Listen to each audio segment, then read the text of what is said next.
Pretty tight little machine.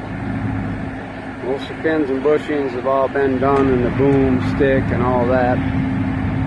Very little play in tag, quick attach bucket. Brand new hydraulic clam bucket on it, or hydraulic thumb rather.